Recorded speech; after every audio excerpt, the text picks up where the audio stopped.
Liturgical churches need things to produce the liturgy. They need stuff.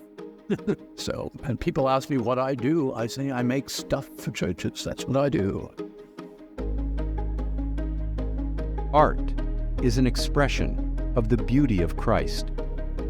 You look at Christianity, the architecture of our churches, the stained glass windows, music, representation of the saints.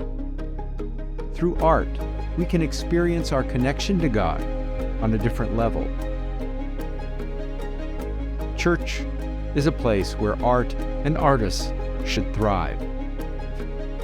I hope the following piece not only engages you, but inspires you.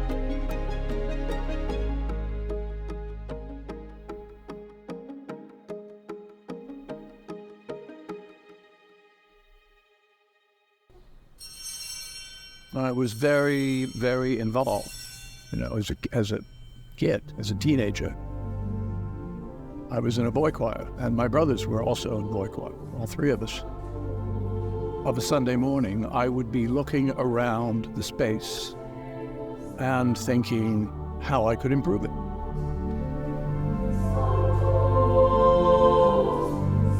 I loved the atmosphere of church. The music combined with the visual stimulation. All of this, it's an expression of the beauty of God, our beautiful offerings. And can we make them beautiful enough? No, never. But we sure better try. That's the whole point.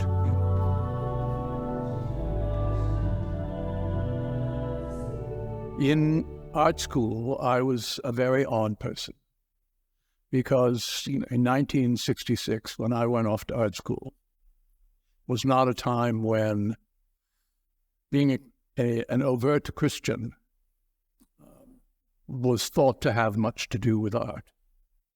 We were taught that it was all about us.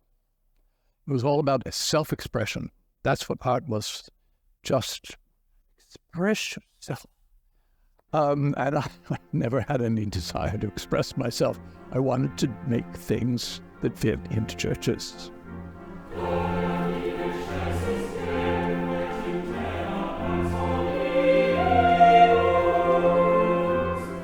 The best thing about Tyler was that they insisted that you learn almost every medium. And that was the curriculum. You were doing painting, and you were doing printmaking, and you were doing sculpture, and you were doing ceramics, and you were just all the various crafts became involved. So that was a huge benefit for me because, as time went on and churches began to reach out to me, see if I could help them with projects, I could say, well, yeah, I've done that before. I might not be a master at it by any stretch, but I knew I could do the work that was needed.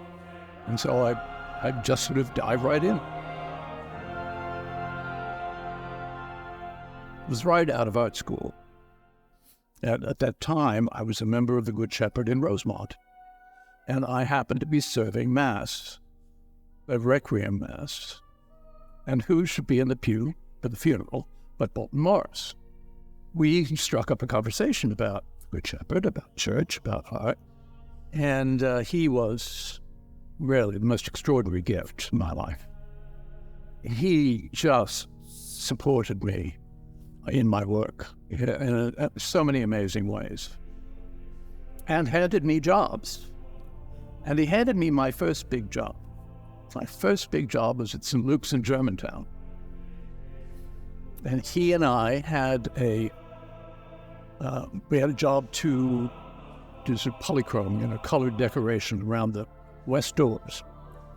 Priest wanted it all tidied up, Father Hill. Thought it was very dull, and he wanted it all made spiffy. And so we did this job. Father Hill came in and he said, yes, now I want you to do the font, and I want you to do the root screen. And Milton just rolled his eyes and he said, I'd do all of that. He didn't want to do any of it. He said, this young man will do it. And he gave me that job. Well, that job kept me busy for 2 years. So, and then just from there, it just sort of went on and on and on. And it became busier and busier and busier.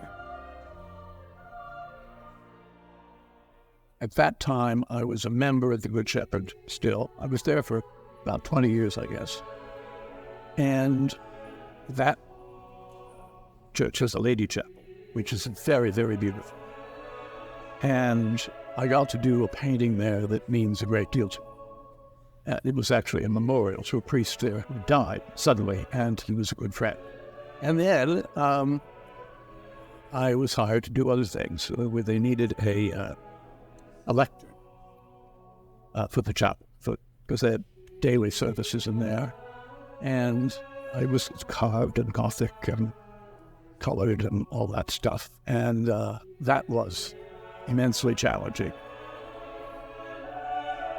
And it's one of those that spins, sort of pivots, so forth. So when you want to change for the next lesson, you just turn it around to the other book. And maybe it was, let's say, a huge challenge. So that whole chapel, in a sense, is very important to me.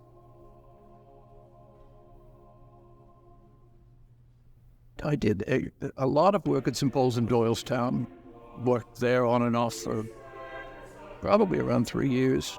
Paschal Candlestick, Processional Cross. I did polychromy in there. Painted the crucifix that hangs over the chancel. Quite a lot of other things. I mean, just sort of a long list. It was kind of drab before, and we really transformed that interior. It's a terrific looking church.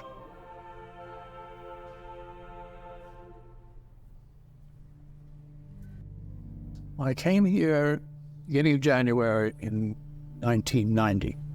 I've been here since. Can't imagine leaving. Wonderful. We had theft of a cross from there years ago. There were a couple of brass candlesticks there. Well, they went out the door. Donor said, well, how about if we do it all in wood? Nobody's going to run off with wood because it has no meltdown value. And so I designed them, and the idea was that they look as though they're part of that wood carving that's there. Highly important to me in my work is that I not make a personal statement. I want to work with what's there. I want my work to disappear in a way. I want it to be happy at home with the things. And the highest compliment I ever receive, and I receive it quite often, is that, well, it looks like it's always been there. The largest thing I've ever done, of course, is the organ case here. One of the things here at St. Mark's that's long been hoped for was some organ pipes in the back to help congregation singing. And the church said, well, we want Davis to do the design, and so I designed it.